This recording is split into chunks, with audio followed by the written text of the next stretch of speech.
Hi, I'm Pankaj Sharma from PM Expert. In this video, I'll explain how a neural network with one hidden layer and 3 neurons works using a simple step-by-step example. We'll see how each neuron calculates its weighted sum, applies the ReLU activation function, and together predicts the final output. Let's get started.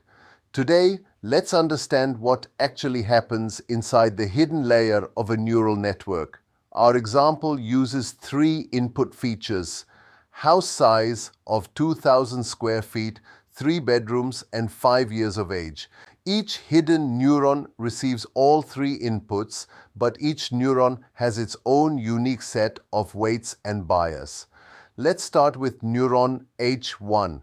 It calculates a weighted sum by multiplying every input with its corresponding weight and then adding the bias.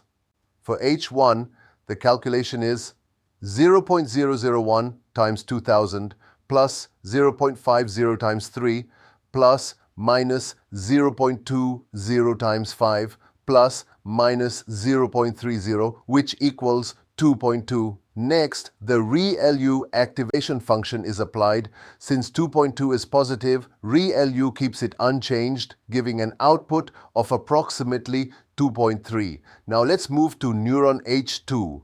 Using a different set of weights, the weighted sum becomes minus 2.35. When ReLU is applied, all negative values become 0, so the output of H2 is 0. Finally, neuron H3 performs the same process using yet another set of weights and bias. It produces a positive weighted sum, so ReLU passes the value forward as its activation.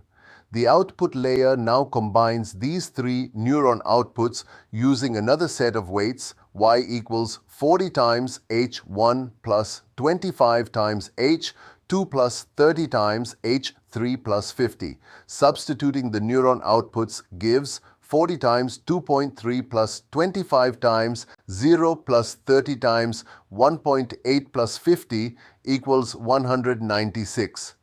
This means the neural network predicts a house price of $196,000. The key idea is that every hidden neuron learns a different pattern by using different weights. Together, these learned patterns enable the neural network to make accurate predictions for complex, non-linear problems.